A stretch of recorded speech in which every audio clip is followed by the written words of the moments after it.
Napa-like and share na rin ba kayo sa mga makukulit na video content ng gintong lola na ito?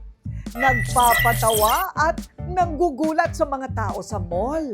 Pero sa likod ng kanyang nakakatuwang personalidad, mayroon palang laban sa kahirapan ng buhay. Tuklasin natin ang mga nakatagong ginto sa mga kwento ni Golden Lola. Hindi lahat ng ginto kumikinang dahil ang iba buhay at gumagalaw. Mula ulo hanggang paa, ang buong katawan niya parang kulay kalawang. Okay, fine. Tubog sa gold pala ang gusto niyang panindigan. Siya ang viral lola na medyo antipatika. On character kasi palagi kaya bentang-benta. Meet the shocking, stunning Miss Golden Lola. Dito sa Gateway Mall sa Araneta City, maghahasik ng good vibes ang Golden Estatwa. Pagpasok pa lang sa kanyang pupwestuhan, abay pasabog agad ang gimmick. Dapat daw mukha siyang expensive, konting masid, left and right, and then posing agad. Swertihin sana para kumita ng maganda. Eto pa lang si Golden Lola Estatwa ay paano kaya gagalaw? Hinuhulugan daw ito ng pera para gumalaw. So paano kung 300 pesos ang ibibigay natin? Okay, 300 pesos.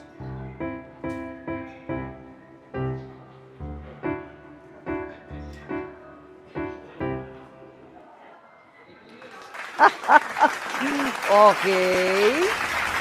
Paano naman kaya kung 3 piso lang ang ilalagay natin? 3 piso.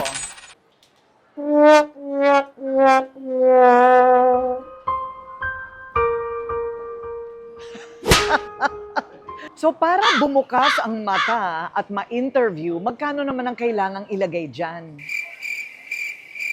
Hello? Ay! Huh?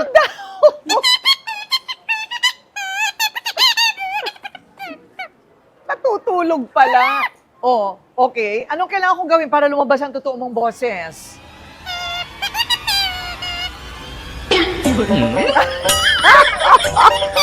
Lagyan mo nga ng 3,000 piso. Yes! 3,000 piso. Oh, ano? Babawiin ko na? Okay. Ayan. Oh. Hindi kayo namamalikmata. Lalaki po talaga itong si Golden Lola. Siya si Rodel Bartido, isang talented Caviteño. Sa kanyang kakulitan, napapakamot sa ulo ang nanonood. No wonder agaw eksena siya saan mang mall mapunta.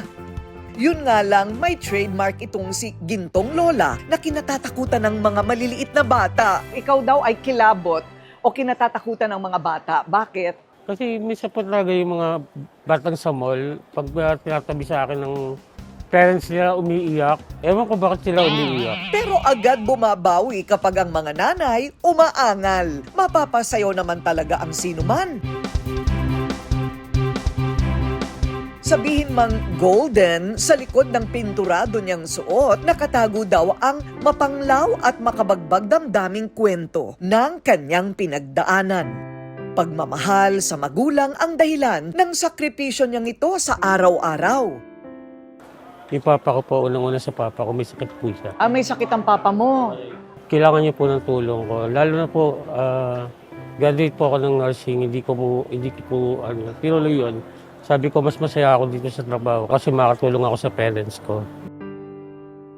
Dahilan kung bakit naging singtigas ng bato ang puso ni Rodel pagdating sa mga pagsubok. Magkakapatid, ako po yung sumusuporta sa papa ko at saka sa mama ko. Kasi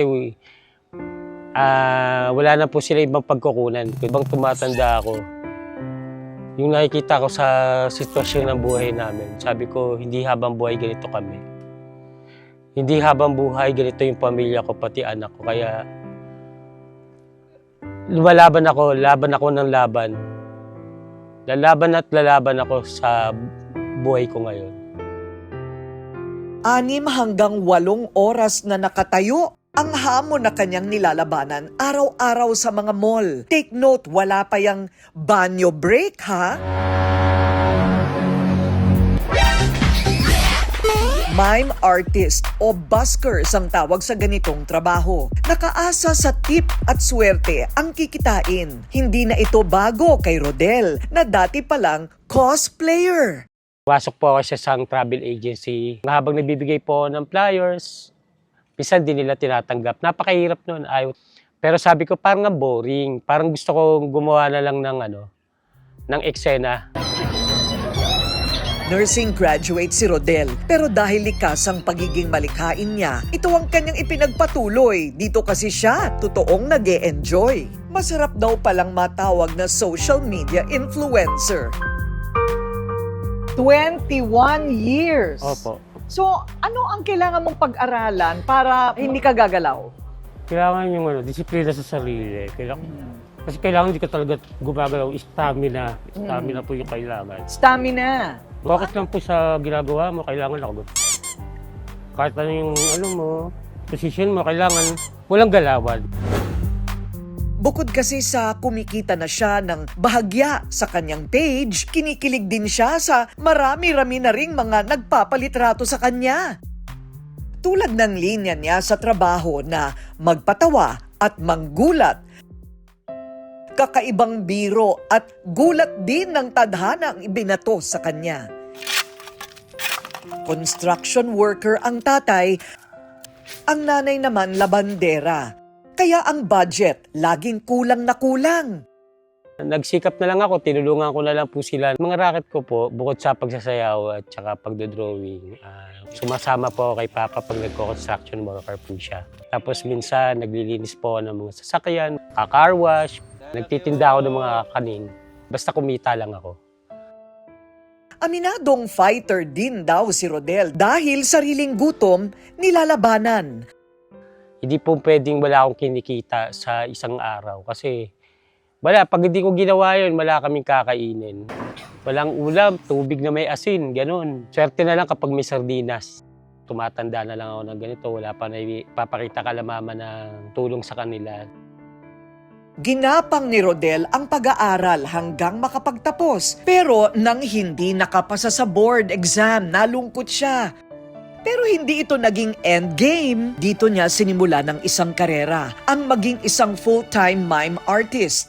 Marunong naman kasi siyang gumawa ng mga costume, kaya bakit hindi nga naman ito ang kanyang pagyamanin? Kaya naging Golden Lola ako. Sabi ko, parang mas kakaiba to. Gumawa ko ng parang matandang babae.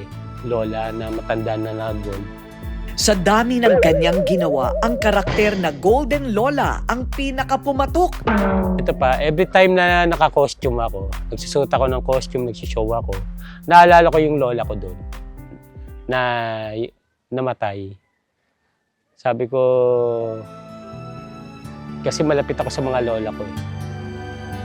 Mula sa pagiging performer sa mga mall, naging big hit siya sa social media.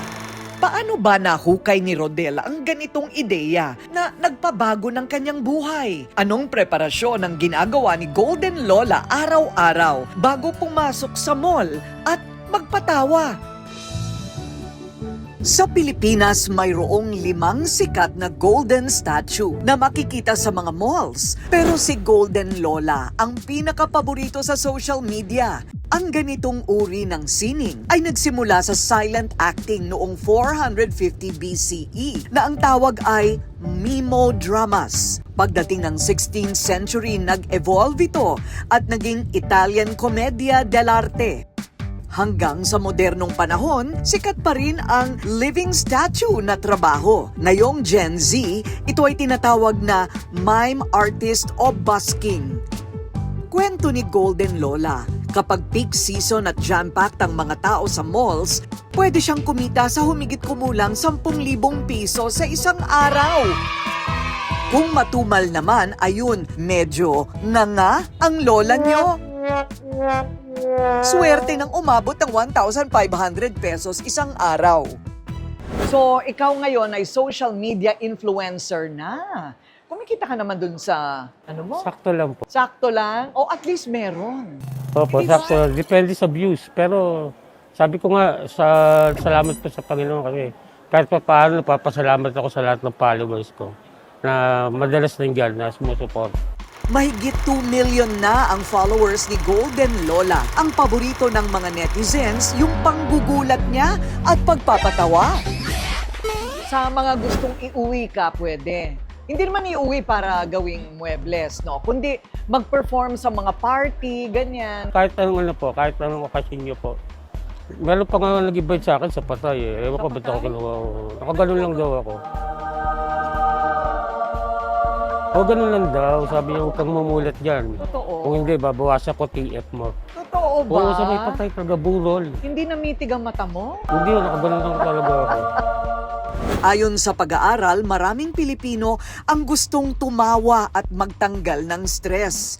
Totoo naman kasi, laughter is the best medicine.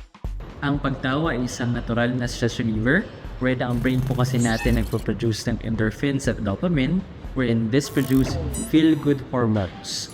At ito po ay nakakatulong para mapagaan ang ating pakiramdam at mabawasan ang stress natin sa bawat araw. At ang pagtawa o panonood ng mga content na tulad na ito ay nagbibigay sa atin ng mental break mula sa problema at pagod. Wherein ang panonood po na nakakatawang content ay isang healthy coping strategy para po hindi tayo mahirapan at ito po ay pamalit sa ating mga problema.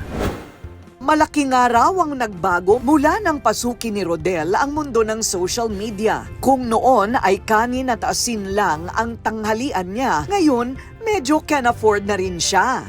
Mahirap pala pag wala kang pera eh. Ngayon, nabibili mo na lahat ng gusto mong ano eh. Gusto mong kumain sa mga mamahaling restaurant. Kaya ko naman kumain doon. Maraming kwento ang buhay ni Golden Lola na nagmamarka at hinangaan ng mga Pilipino. Dahil 30 years na ang Rated Corina, bibigyan ka namin ng K-Magic Set! K-Magic Set! Ito ay lahat ng aking mga skin essentials. Pampaputi, pampakinis, panglinis, pangtanggal ng makeup, sabon, may shampoo, at panligo.